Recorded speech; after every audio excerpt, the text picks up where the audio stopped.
नमस्ते। ये है MPH 002 अंतर्राष्ट्रीय संबंध के मोस्ट इम्पॉर्टेंट क्वेश्चंस। ठीक है, जिसमें से जो पहला क्वेश्चन है वो रियलिज्म से रिलेटेड आया है। जितने भी क्वेश्चन आएंगे ना वो इंटरनेशनल रिलेशनशिप रिलेटेड क्वेश्चन होंगे, और जितने भी क्वेश्चन होंगे ना उन सब के क्वेश्चन में ये मेंशन होगा कि जो भी हमें पूछा है वो इंटरनेशनल रिलेशंस मतलब अंतर्राष्ट्रीय राजनीति के संदर्भ में बताए। ठीक है, तो बार बार मैं नहीं बोलूँगी। Realism in international relations question है। ठीक है, what is realism in international relations. देखा पूछा ना, अंतर्राष्ट्रीय रिलेशंस के संदर्भ में यथार्थवाद क्या है। बेसिक पॉइंट्स बताने हैं, इसके जो सिद्धांत वगैरह ये चीज़ें बतानी है। ठीक है, जो नेक्स्ट है ना, ये देखो नेक्स्ट में लिबरलिज्म इन इंटरनेशनल पॉलिटिक्स। तो इसमें जो है ना हमसे कॉन्सेप्ट ऑफ लिबरलिज्म पूछा है इंटरनेशनल पॉलिटिक्स के संदर्भ में। अंतर्राष्ट्रीय राजनीति में उदारवाद की अवधारणा बतानी है, अंतर्राष्ट्रीय राजनीति के संदर्भ में बताना है। जो भी बताना है हमें अंतर्राष्ट्रीय राजनीति को ध्यान में रखते हुए बताना है। नेक्स्ट क्वेश्चन जो है ना वो कोल्ड वॉर से आया हुआ है। ठीक है, जिसमें क्वेश्चन है कि discuss the significance and impact of cold war on global politics. मतलब जो है वैश्विक राजनीति पर शीत युद्ध के क्या प्रभाव पड़ रहे हैं, अच्छे पड़ रहे हैं, बुरे पड़ रहे हैं, जो भी पड़ रहे हैं आपको ये सारी चीज़ें बतानी है। ऑफकोर्स बुरे ही प्रभाव पड़े थे, अच्छे प्रभाव तो नहीं पड़े थे। जो नेक्स्ट क्वेश्चन है ना वो NAM से आया हुआ है। NAM तो पता ही होगा आपको, नॉन अलाइनमेंट मूवमेंट, गुण निरपेक्षता की नीति जो जवाहरलाल नेहरू ने अपनाई थी।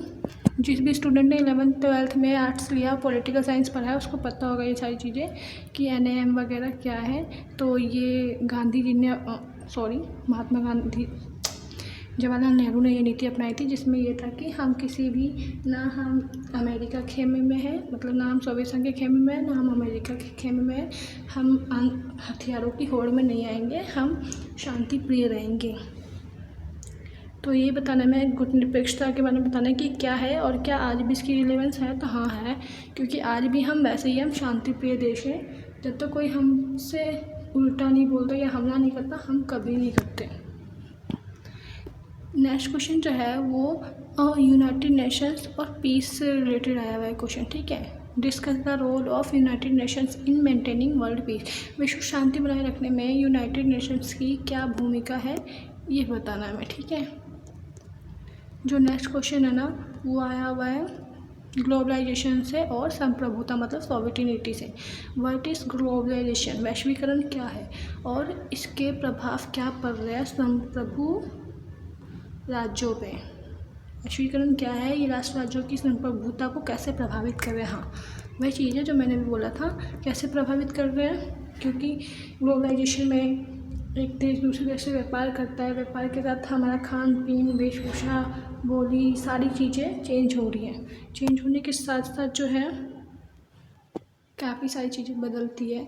और जैसे कई मामलों पे देखो, जैसे मान लो आप पाकिस्तान जो भी निर्णय लेता है तो उसमें चाइना और अमेरिका इंटरफेयर करते हैं, तो उनकी संप्रभुता प्रभावित होगी। हालांकि इंडिया में ऐसा नहीं है, हम अपने हमारी जो गवर्नमेंट है वो अपने अकॉर्डिंग चलती है, वो किसी भी देश के हिसाब से नहीं चलती।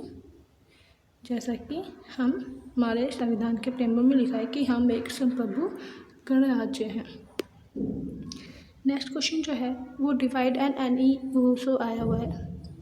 ठीक है, जिसमें हमें नॉर्थ साउथ डिवाइड और न्यू इंटरनेशनल इकोनॉमिक्स ऑर्डर के बारे में बताना है। हिंदी में देखते हैं, उत्तर दक्षिण विभाजन की व्याख्या कीजिए और नई अंतर्राष्ट्रीय आर्थिक व्यवस्था के प्रयासों को समझाइए। ठीक है, जो नेक्स्ट क्वेश्चन है ना वो national interest in foreign policy है। Discuss the concept and implications of national interest in foreign policy. विदेश नीति में जो है राष्ट्रीय हित की क्या महत्वपूर्ण भूमिका है, क्या प्रभाव पड़ रहे हैं, ये सारी चीज़ें हमें बतानी है।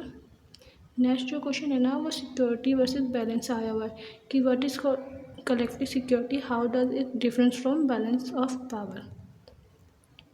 हिंदी में देखते हैं कि सामूहिक सुरक्षा क्या है, ये शक्ति संतुलन में कैसे डिफरेंट है। नेक्स्ट क्वेश्चन जो है ना वो EVS से आया हुआ है, इन्वायरमेंटल इशूज़ से, कि इन्वायरमेंट इशू पे हमें एक नोट लिखना है, अंतर्राष्ट्रीय राजनीति में पर्यावरणीय मुद्दों पर टिप्पणी देनी है अपनी। ठीक है, नेक्स्ट जो है ना वो सार्क और साउथ एशिया से क्वेश्चन आया हुआ है कि explain the significance of SAARC in South Asian region operation. दक्षिण एशियाई क्षेत्रीय सहयोग में सार्क का क्या महत्व है, उनकी व्याख्या कीजिए और बताइए।